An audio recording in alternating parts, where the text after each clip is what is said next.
ورحمۃ اللہ وبرکاتہ. وعلیکم السلام ورحمۃ اللہ وبرکاتہ.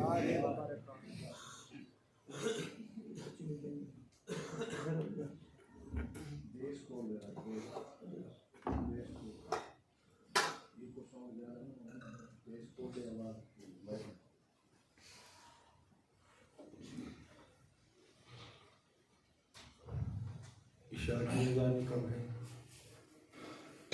جب آپ کا پروگرام ختم ہوگا ٹائم نہیں ہے. کل کب ہوگی؟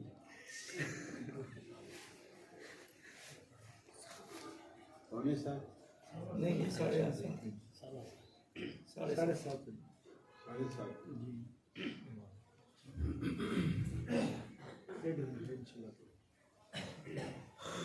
الحمد لله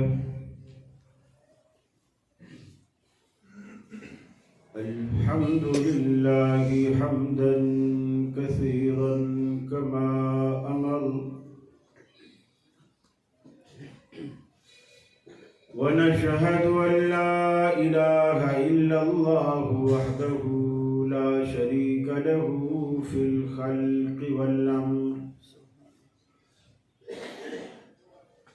ونشهد أن سيدنا وسندنا محمدا عبده ورسوله المبعوث إلى الأسود والأحمر لتتميم مكارم الأخلاق لا يخلق نبي ولا رسول بعده ولا أمة بعد أمته ولا شريعة بعد شريعته ولا كتاب بعد كتابه وصلى الله تعالى عليه وعلى آله وصحابه الذين هم خلاصة العرب الذين هم مفاتيح الرحمة ومصابيح الهدى. أعوذ بالله السميع العليم من الشيطان الرجيم. بسم الله الرحمن الرحيم.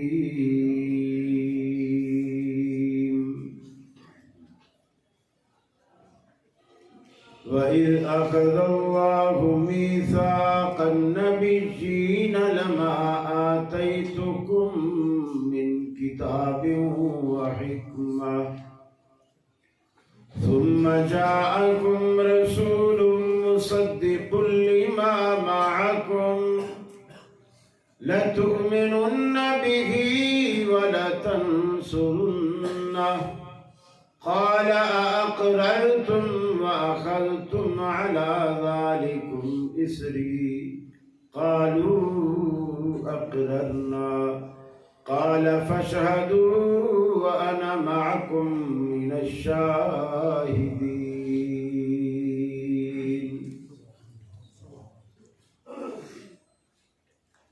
عن عائشة رضي الله تعالى عنها قالت قال رسول الله صلى الله عليه وسلم من أحدث في أمرنا هذا ما ليس منه فهو رد.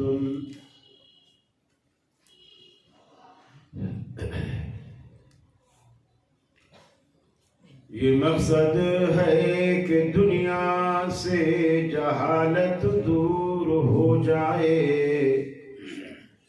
کلام اللہ سے مومن کا دل پر نور ہو جائے.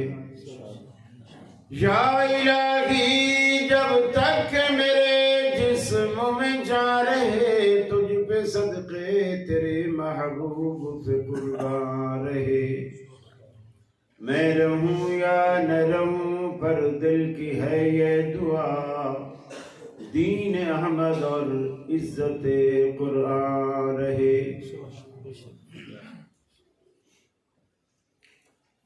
واجب الاحترام علماء کرام بالخصوص حضرت علامہ مولانا عبد الرحمن شاہین حفظہ اللہ ڈاکٹر صاحب، اس مسجد کی انتظامیہ کمیٹی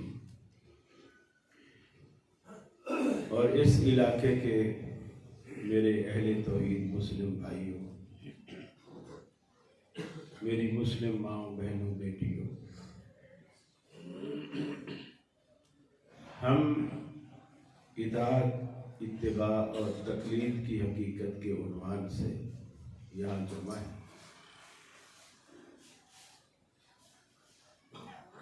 اور آپ کا یہ علاقہ مجھے پنجاب کے دیگر علاقوں سے کافی گرم لگ رہا ہے۔ ابھی ہم نے تقریر کی نہیں اور میری پیشانی پر پسینہ آنا شروع ہو گیا ہے۔ شاید اس علاقے کا نام ہی ایسا ہے جہاں تپش ہی تپش ہے۔ آگے اللہ خیر۔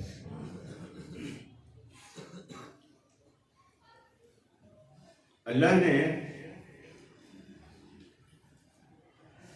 دنیا میں انسان کو بسانے کے بعد ان کو ایک زندگی گزارنے کا سلیقہ، دستور، منشور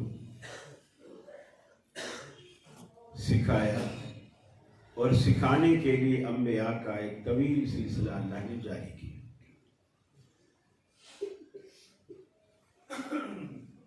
اور کسی بھی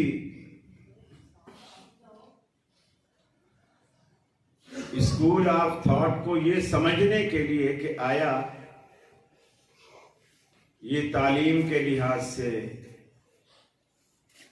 بچوں کی کردار سازی کے لحاظ سے یہ ادارہ کیسا ہے، تو اس کی کچھ چیزیں دیکھی جاتی ہیں۔ پہلے نمبر پر دیکھا جاتا ہے کہ اس ادارے کا، اس اسکول کا نصاب کیا ہے۔ آپ دیکھتے ہیں جتنے بھی انگلش میڈیم بڑے بڑے اسکولز ہیں، وہ یہ کہہ کر بچوں کو اپنی طرف، والدین کو اپنی طرف متوجہ کرتے ہیں کہ جی ہمارے یہاں آکسفورڈ کی کتابیں پڑھائی جاتی ہیں۔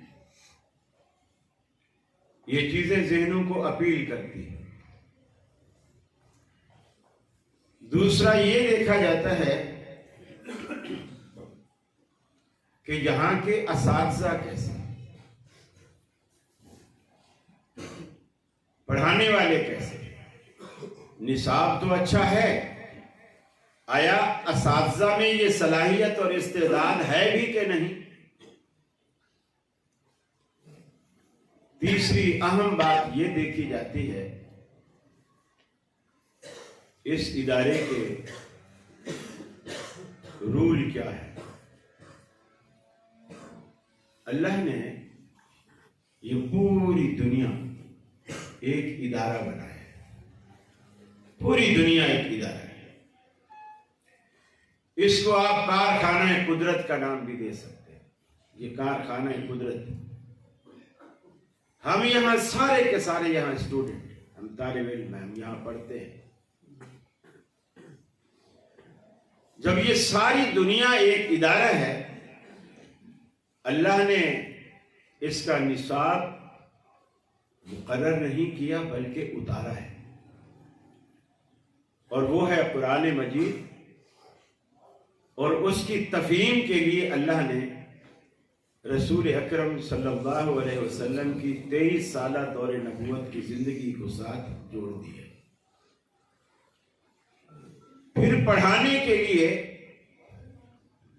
اللہ نے انبیاء کا سلسلہ جاری کیا، اور انبیاء جیسا اللہ کا قریبی، تقوی والا، نیک، گناہوں سے بچنے والا، ذہین، فہیم، فطین پیغمبر سے بڑھ کر کوئی نہیں ہوتا۔ چونکہ بچپن سے اللہ تعالیٰ ان ہستیوں کی تربیت کر رہا ہوتا ہے، اور وہ اللہ کی تربیت یافتہ ہوتے ہیں، اور پھر اس مقام پر وہ پہنچتے ہیں، اور اللہ کی نگرانی کے اندر یہ ساری تربیت حاصل کرتے ہیں۔ اور پھر ہم یہ دیکھتے ہیں کہ صحابہ کرام نے جنہوں نے رسول اکرم صلی اللہ علیہ وسلم سے پڑھا، سیکھا، آپ سے ملاقات رہی، آپ کی زیارت کا شرف انہیں نصیب ہوا، ہم دیکھتے ہیں ان میں کچھ بکریاں چرانے والے، کچھ اونٹ چرانے والے۔ اس زمانے میں یونیورسٹیاں اور کالجز تو بہت دور کی بات ہے، اسکول کا نام بھی کوئی نہیں جانتا، وعلیکم السلام، اسکول کا نام بھی کوئی نہیں جانتا، سارے ان پڑھ ہیں۔ کچھ لوگ ہیں جو لکھنا پڑھنا جانتے ہیں اور وہ پورے عرب میں انگلیوں پہ گنے جاتے ہیں، اتنی کم تعداد ہے۔ لیکن جب رحمت عالم صلی اللہ علیہ وسلم نے ان لوگوں کو جو بکریاں چرانے والے، اونٹ چرانے والے، کھانا بدوش، بالکل بدوی، دیہاتی، گوار، جب وہ اللہ کے نبی صلی اللہ علیہ وسلم کی شاگردی میں آئے، آج ہم دلیل کے طور پر، حوالے کے طور پر ان ہستیوں کے عمل، ان ہستیوں کے فعل، ان ہستیوں کا کام، ان ہستیوں کا نام ہم پیش کرتے ہیں دنیا، یعنی وہ پھر ہمارے لیے وہ استاد بن گئے، سکھانے والے بن گئے۔ اس سے پتہ چلتا ہے کہ حق کیا ہے، اچھی تعلیم کیا ہے، اچھا ادارہ کون سا ہے، اچھے استاذ کہاں ہیں۔ اب اس سے اندازہ لگائیے ہمارا جو مسلک ہے، اہل حدیث مسلک، ہمارا ایسا نصاب ہے جو دنیا نے مرتب نہیں کیا۔ یہ سب سے پہلی خوبی ہے اہل حدیث کی کہ ہمارا نصاب دنیا نے مرتب نہیں کیا۔ ہمارا امام دنیا نے الیکشن سے نہیں چنا، اللہ نے سلیکٹ کیا ہے اسے۔ یہ فرق ہے۔ رسول اللہ صلی اللہ علیہ وسلم کی سلیکشن ووٹوں سے نہیں ہوئی،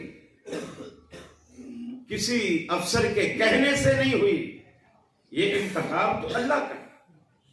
حدیث میں آتا ہے، اللہ کے رسول صلی اللہ علیہ وسلم نے فرمایا، حدیث قدسی ہے کہ اللہ کہتا ہے کہ میں نے سب سے پہلے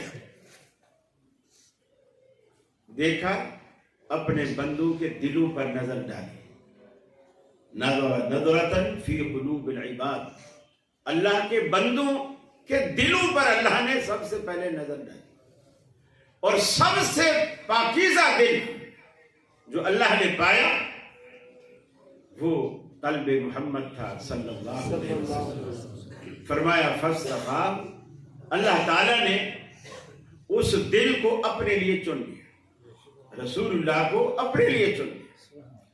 اللہ نے پھر سے نظر ڈالی اپنے بندوں کے دلوں پر، فرمایا پھر انبیاء کے بعد سب سے پاکیزہ دل اللہ نے صحابہ کرام رضوان اللہ علیہم اجمعین کا پایا اور ان کو رسول اللہ کی خدمت کے لیے چن لیا۔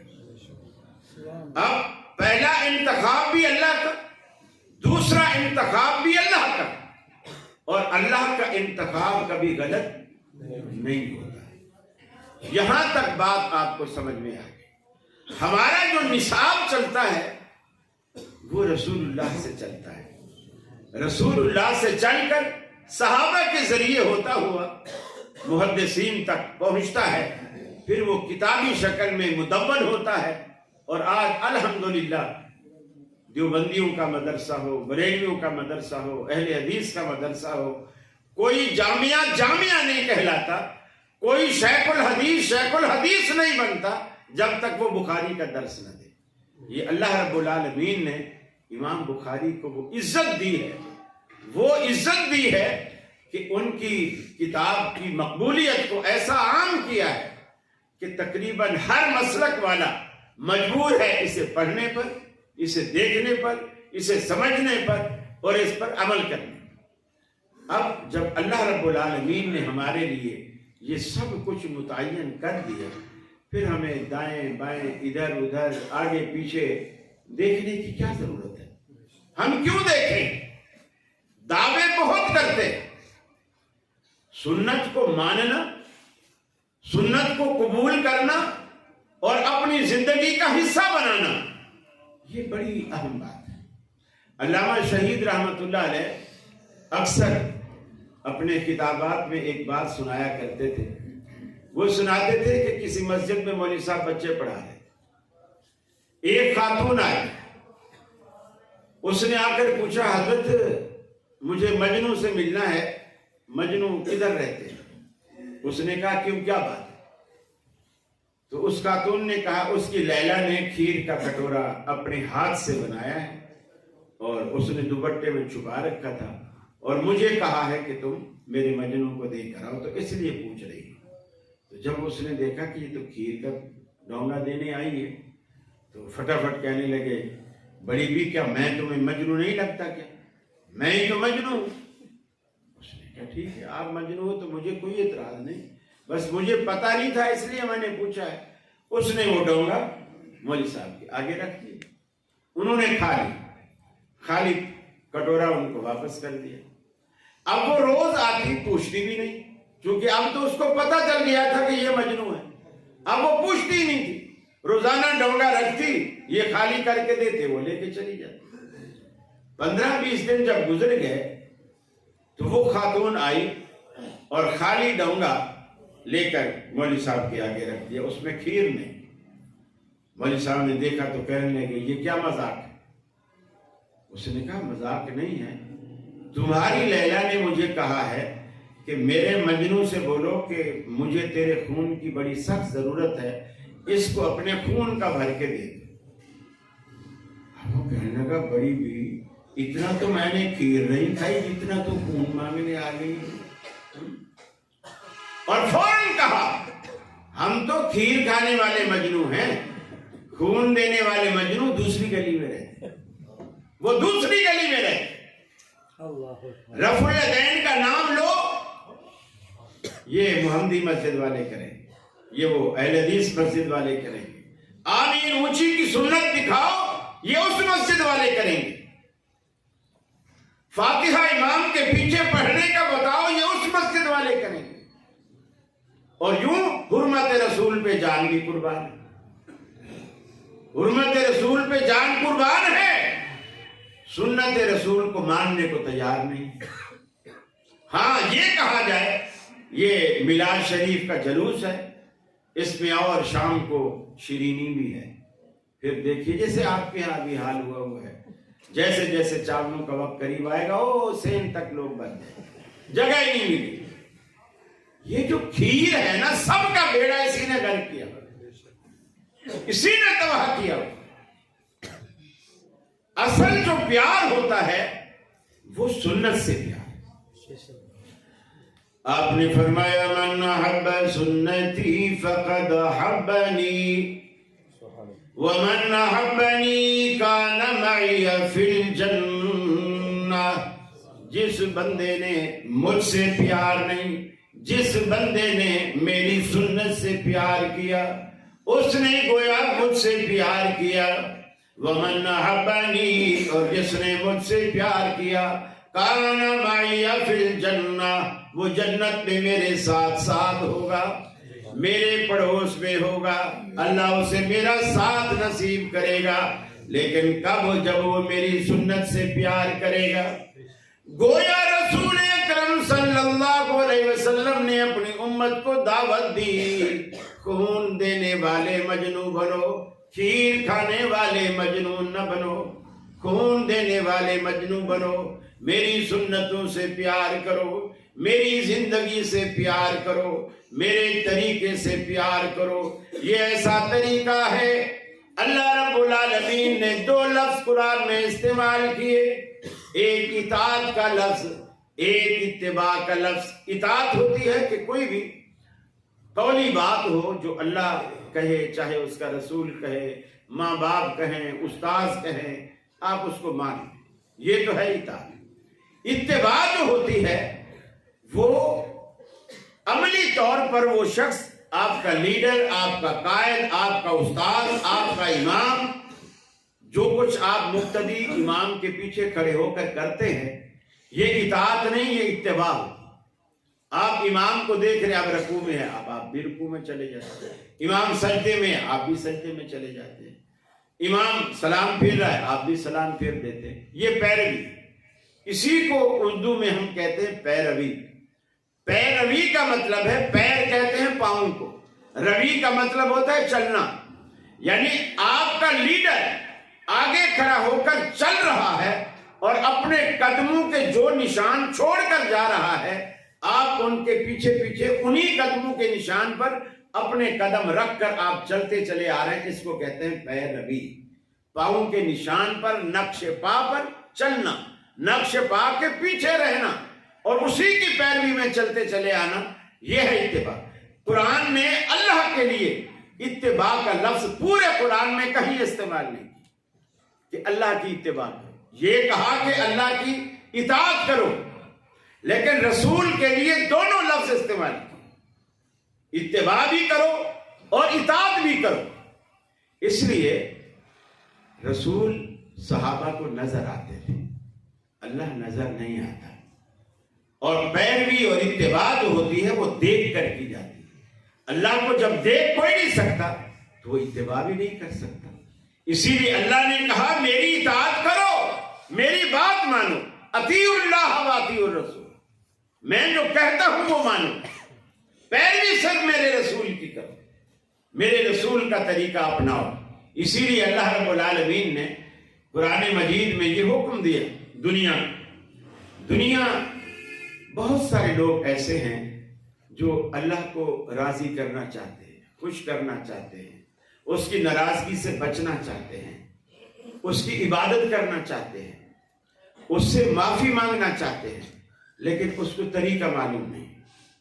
ہم عبادت کیسے کریں، نماز میں قیام کیسے کریں، رکوع کیسے کریں، سجدہ کیسے کریں، آمین اونچی کہیں یا دل میں کہیں، فاتحہ پڑھیں امام کے پیچھے یا نہ پڑھیں، رمضان آنے والا ہے، تراویحیں 8 پڑھیں یا 20 پڑھیں، ہاتھ اپنے سینے پہ باندھیں یا پیٹ کو ہی تھام کے رکھیں، ہمیشہ کیا کریں یہ ہمیں معلوم نہیں۔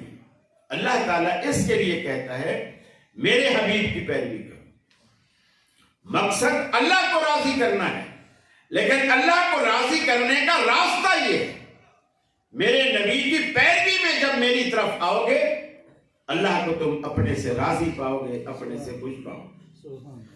فرمایا قل ان کنتم تحبون اللہ فاتبعونی یحببکم اللہ۔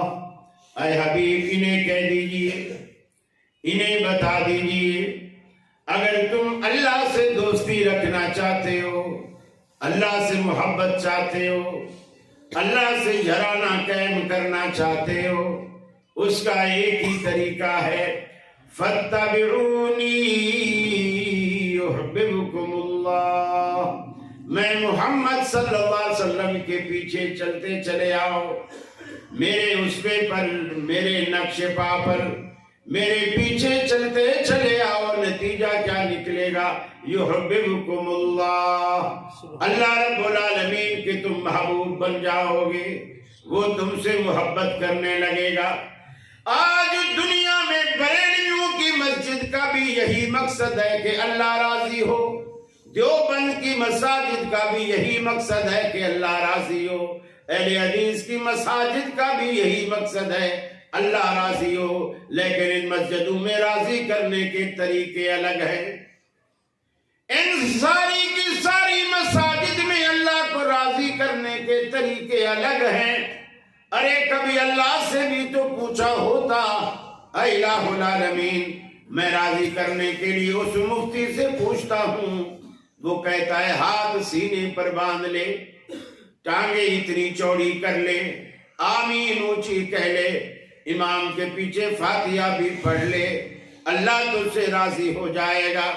میں نے دوسری مسجد میں جا کر کے پوچھا کہ مفتی صاحب اللہ کو راضی کرنے کا کیا طریقہ ہے؟ اس نے کہا نہیں، ہاتھ سینے سے نیچے لے آ، ارے پیٹ تھامے گا تو رب تیرا پیٹ بھرے گا، تو پیٹ چھوڑ کے کھڑا ہے، پیٹ پہ ہاتھ باندھا کر، پاؤں اتنے 3-4 انگل کے برابر کھول کے رکھا کر، برابر والے کے ساتھ قدم سے قدم نہ ملا، بیچ میں فرشتوں کے لیے جگہ چھوڑا کر امام کے پیچھے فاتحہ نہ پڑھ، قیامت والے دن تیرے منہ میں انگارے ڈالے جائیں گے۔ آمین اونچی نہ کہے، دل میں کہے، اس لیے کہ یہ بھی اللہ تبارک و تعالیٰ کا ذکر ہے، اور ذکر جو ہے ہمیشہ خفیہ طریقے سے اسپیکر میں شور مچا کے نہیں کرنا چاہیے۔ میں تیسری مسجد میں گیا، انہوں نے کہا میاں سارے کا سارا ڈھونگ ہے، نہ سینے پہ باندھنا ہے، نہ ناف پر باندھنا ہے، نہ ناف سے نیچے باندھنا ہے، تو ہاتھ چھوڑ کے پڑھا کر، اللہ کے آگے اٹینشن ہو کے کھڑے ہو جایا کر، اس طرح اللہ کو راضی کر۔ اب اللہ میں تو پریشان ہوں، نیا مسلمان ہوا ہوں، سکھوں سے مسلمان ہوا، ہندوؤں سے مسلمان ہوا، عیسائیوں سے مسلمان ہوا، یہودیوں سے مسلمان ہوا، میرے سامنے مسلمانوں کے اتنے طریقے ہیں، میں ان طریقوں میں سے کسے سچا جانوں کسے جھوٹا جانوں؟ میرے بھائیوں، بجائے مفتیوں کے پوچھنے کے، کبھی رب العالمین سے بھی تو پوچھو، اے الہ العالمین میں تمہیں راضی کرنا چاہتا ہوں، مجھے بتا تو بندگی کس طرح کی پسند کرتا ہے، قیام کروں تو کیسے کروں، رکوع کروں تو کیسے کروں، سجدہ کروں تو کیسے کروں، صف بندی کروں تو کیسی کروں؟ الہ العالمین جب راضی تجھے کرنا ہے طریقہ بھی تو بتا۔ اللہ رب العالمین کہتا ہے قل ان کنتم تحبون اللہ فاتبعونی یحببکم اللہ، میرے بندے اگر میری رضا میری پسند جاننا چاہتا ہے تو محمد عربی کو دیکھتے جاؤ، جیسے یہ کرتا جائے ویسے کرتے چلے جاؤ، میری نظر میں تم محبوب بن جاؤ گے۔ سارے مفتیوں کو چھوڑ چھاڑ کر ہماری ایک ہی دعوت ہے پوری دنیا سے، کبھی آپ سے ہماری زبان سے ہمارے کسی بڑے عالم کا حوالہ نہیں سنو گے، بڑے پیر کا حوالہ نہیں سنو گے، اور اگر پیروں کی بھی بات آ جائے تو اللہ کی قسم میں بریلیوں سے بھی پوچھتا ہوں، دیوبندیوں سے بھی پوچھتا ہوں، اہل حدیثوں سے بھی پوچھتا ہوں، اللہ کے گھر میں بیٹھے ہو قسم کھا کر کے کہو کہ دنیا کے اندر محمد الرسول اللہ سے بڑا بھی کوئی پیر ہو سکتا ہے؟ پوری دنیا میں نہیں ہو سکتا۔ اور اگر بات اماموں کی آ جائے تو میں بھی ان امام والوں سے پوچھتا ہوں، امام والوں سے پوچھتا ہوں، مجھے بتاؤ آمنہ کے لال سے بڑا بھی کوئی امام دنیا میں ہو سکتا ہے؟ وہ جو کہتا جائے دین بنتا جائے، جو کرتا جائے دین بنتا جائے، وہ کسی چیز کو دیکھ کر خوشی کا اظہار کرے یا خاموش ہو جائے، اللہ اسے بھی دین مان لے۔ یہ شرف اللہ نے کسی کو نہیں دیا سوائے محمد رسول اللہ صلی اللہ علیہ وسلم۔ اور اہل حدیث کی یہی ایک دعوت، ان جلسوں کا، کانفرنسوں کا، دروس کا، چاول پکانے اور تمہیں کھلانے کا ایک ہی مقصد ہے کہ بھلے خرچہ ہو جائے تمہارے پلے دین کی کوئی بات پڑ جائے، یہ ایک بنیادی مقصد ہے۔ باقی ہر بندہ اپنے نصیب سے کھاتا ہے، روزی اللہ نے آپ کے مقدر میں جو لکھی ہے وہ آپ کو ہر صورت دے گا، وہ آپ کی کہیں نہیں جاتی ہے، لیکن مقاصد جو ہیں وہ پورے ہونے چاہیے، مقصد پورا ہونا چاہیے۔ دیکھیے حضرت معاویہ رضی اللہ تعالی عنہ کے زمانے میں حضرت علی کی خلافت کا دور تھا، صحابہ میں اختلاف پیدا ہو گیا حضرت عثمان کے قصاص کا۔ حضرت عثمان شہید ہوئے، اور جن لوگوں نے حضرت عثمان کو شہید کیا وہی لوگ حضرت علی کی دھڑا دھڑ آ کے بیعت کرنے شروع کر، حضرت علی خلیفہ بن گئے۔ ادھر حضرت معاویہ نے کہا یہ تو زیادتی ہو گئی، حضرت عثمان کا قصاص تو لو، یہی لوگ جو گھر کا محاصرہ کیے کھڑے تھے، دیواریں پھلان کے اندر گئے، ایک خلیفہ رسول کو شہید کیا ہے اور مظلوم شہید کیا، قرآن پڑھتے ہوئے شہید کیا، روزے کی حالت میں شہید کیا، پیاسا شہید کیا، افطار کے لیے پانی بھی نہ دیتے تھے، پانی بھی نہ دیتے تھے افطار کے لیے۔ آپ ان سے قصاص تو لیں، حضرت نیلا کی انگلیاں جو ان کی گھر والی تھی ان کی انگلیاں بھی کاٹی، وہ لے کے ان کا خون آلود کرتا لے کے پھرتے ہیں، اور کچھ لوگ باقی ہمدردی رکھنے والے حضرت عثمان کی وجہ سے حضرت معاویہ کے ساتھ ہو جاتے ہیں، کچھ حضرت علی کے ساتھ ہو جاتے ہیں۔ اب یہ جو اختلاف بڑھا نا، صحابہ دو ٹکڑوں میں بٹے، اور یہ بٹوارا کروانے والے بیچ میں منافقین تھے۔ صحابہ قرآن کہتا ہے رحماء بینہم، آپس میں رحیم شفیق کریم، آپس میں ریشم و کمخاب سے بھی زیادہ نرم، لیکن دشمن کے لیے اشداء علی الکفار، دشمن کے لیے انتہائی سخت سیسا پلائی دیوار بن جانے والے دشمن کے سامنے۔ قرآن نے یہ ان کی تعریف کی۔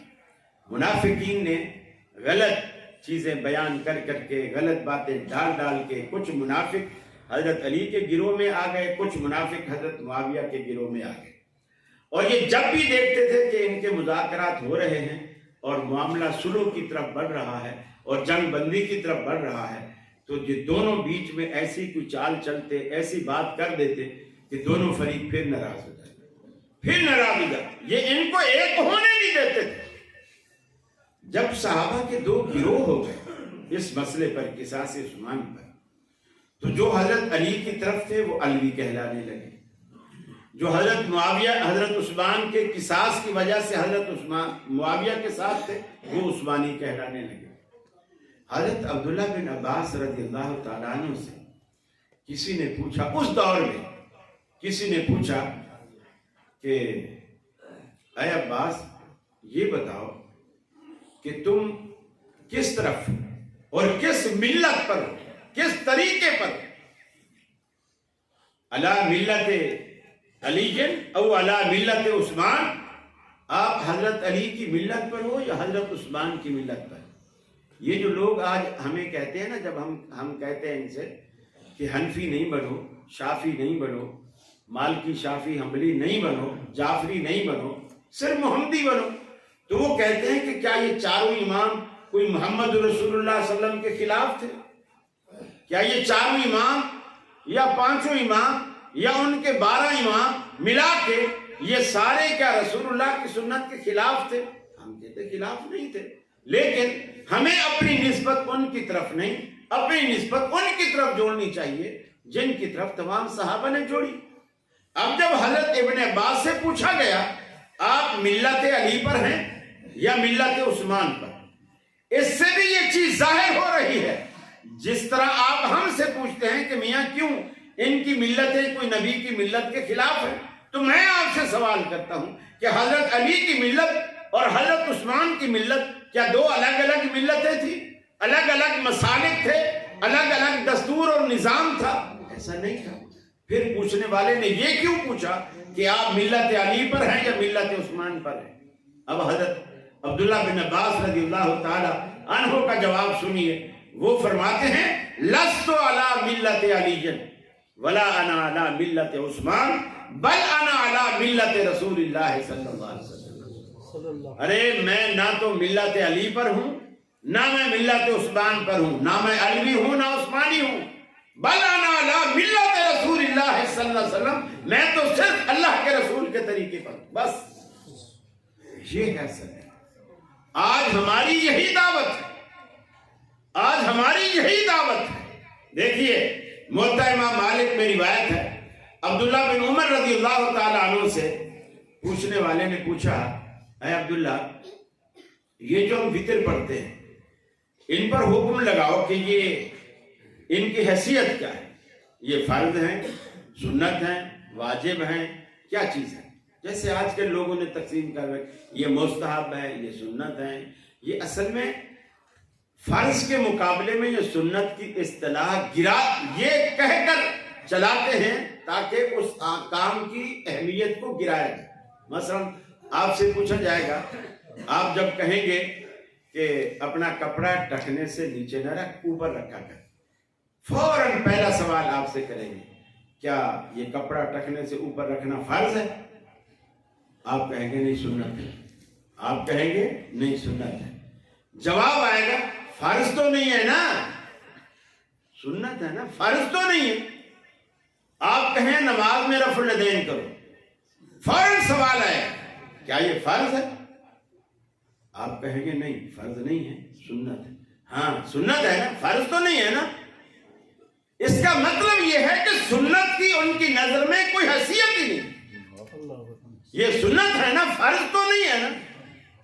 حضرت عبداللہ بن عمر سے جب یہ پوچھنے والا پوچھتا ہے وتر واجب ہے، فرض ہے، سنت ہے، کیا چیز ہے، اس بندے نے 3 دفعہ پوچھا اور تینوں دفعہ عبداللہ بن عمر نے ایک ہی جواب دیا، یار میں نہیں جانتا، اس بکھیڑے میں میں نہیں پڑھتا، فرض ہے، سنت ہے، واجب ہے، اللہ کے رسول پڑھتے تھے اس لیے ہم پڑھتے ہیں۔ جانتے ہم ان منہ شگافیوں میں نہیں پڑھتے، ان اصطلاحوں میں نہیں پڑھتے۔ بہت سارے لوگ، کوکب اکاڑوی نے مجھ سے یہی سوال کیا ٹی وی پر کہ جی یہ جو آپ رفع الیدین کی بات کر رہے ہو، یہ فرض ہے، سنت ہے، واجب ہے، کیا ہے؟ کیا ہے یہ؟ فرض ہے، سنت ہے، واجب ہے؟ میں نے کہا یہ اصطلاح تو صحابہ کو بھی نہیں آتی تھی، تو مجھے کیا ہے؟ مجھے کیا ہے؟ دیکھیے اب یہ کہتے ہیں ہمارا تعلیم الاسلام پڑھا ہوا بچہ بھی نماز کے کتنے فرائض ہیں، نماز کی کتنی سنن ہیں، کتنے مستحبات ہیں۔ ہمارا وہ پہلی کلاس کا بچہ جو تعلیم الاسلام پڑھتا ہے، ابھی اردو کی چھوٹی سی کتاب ہے، وہ اس کو بھی یہ یاد ہے وضو کی کتنی سنتے ہیں، وضو میں مستحب کتنے ہیں، نماز کی سنتیں کتنی ہیں، نماز کے مستحبات کتنے ہیں، یہ سارے اس کو معلوم ہیں۔ لیکن تمہارے اہل حدیثوں کے بڑے سے بڑے محدث کو بھی یہ نہیں معلوم۔ میں نے کہا ٹھیک ہے ہمیں نہیں معلوم، لیکن ہمیں یہ یاد کرنے کی، پڑھنے کی ضرورت ہی کیا ہے؟ یہ ایسا اعتراض ہے جیسے اگر کوئی عیسائی پادری مسلمانوں کو آ کر کے یہ کہے انجیل میں جو کچھ ہے عیسائیوں کا بچہ بچہ جانتا ہے اور مسلمانوں کا بڑا عالم بھی نہیں جانتا انجیل میں کیا ہے، یہ ہمارے لیے عیب کی بات ہے۔ اگر ہم تورات کو نہیں جانتے کیا یہ ہمارے لیے عیب کی بات ہے؟ ہاں تم یہ اعتراض کرو حدیث میں یہ ہے اور اہل حدیث نہیں جانتے، قرآن میں یہ ہے اور اہل حدیث نہیں جانتے، یہ ہے اعتراض۔ یہ جو تورات میں کچھ ہے ہم نہیں جانتے، ہمیں تورات پڑھنے کی ضرورت ہی نہیں۔ انجیل میں کیا ہے ہم نہیں جانتے، ہمیں انجیل پڑھنے کی ضرورت ہی نہیں۔ تمہارے مفتیوں نے اس بات پر کیا کیا فتاوے دیے، کیا کیا فتوے دیے، کیا کیا رائے قائم کی، ہمیں وہ جاننے کی ضرورت ہی نہیں، ہم نہیں مانتے ان کو۔ اور آپ دیکھیے اگر دنیا کا، ان مفتیوں سے پوچھئے، اگر دنیا کا کوئی مفتی کتنا بڑے سے بڑا مفتی ہو، اگر وہ یہ فتویٰ دے اس بات پر کہ ایک شخص کہتا ہے میں امام ابو حنیفہ رحمۃ اللہ علیہ کے اس قول کو یا اس فتوے کو یا اس رائے کو میں نہیں مانتا، ان میں پوچھو حناف کے بڑے سے بڑے علماء سے پوچھو، اس پر آپ کیا فتویٰ لگاؤ گے، وہ کافر ہے یا مسلمان ہے؟ میں چلو آپ سے پوچھتا ہوں، آپ مفتی نہیں ہو سکتا ہے ایک آدھ آپ پہ چھپا بیٹھا ہو کوئی مفتی، لیکن میں آپ سے پوچھتا ہوں اگر کوئی بندہ کھڑا ہو کر کہے جو امام صاحب کے اس قول کو میں نہیں مانتا، وہ کیا کافر ہوگا، مشرک ہوگا یا مسلمان رہے گا؟ اور اگر کوئی کھڑا ہو کر یہ کہے رسول اللہ کے میں اس فرمان کو نہیں مانتا، پھر وہ کیا ہے؟ ارے ہم کہتے ہیں اس امام کی بات مانو جس کی بات کا انکار کفر ہے، ان کے پیچھے کیوں پڑتے ہو جن کا انکار نہ کفر ہے نہ اسلام ہے، کوئی فائدہ ہی نہیں ہے اس کا۔ سختی یہاں کرو نا، یہاں سختی کرو۔ اللہ کے رسول کی کوئی، دیکھیے آپ درس دے رہے ہیں، درس دیتے دیتے تھوڑا سا پانی منگوا، درس دیتے دیتے آپ نے ایک بات کی، آپ نے فرمایا کہ ان اللہ قد فرض علیکم الحج فحجوا، اللہ تعالیٰ نے تم پر حج کو فرض کیا ہے لہذا حج کیا کرو۔ صحابہ سے یہ درس دیا۔ اب اس میں ایک شخص بیٹھا تھا، اس شخص نے کھڑے ہو کر عرض کی کہ یا رسول اللہ افی کل عام، کیا ہر سال حج فرض ہے؟ آپ نے سنی انسنی کر دی، بات کا کوئی جواب نہیں دیا، لیکن وہ پیچھے پڑا تھا۔ اس نے پھر سوال کیا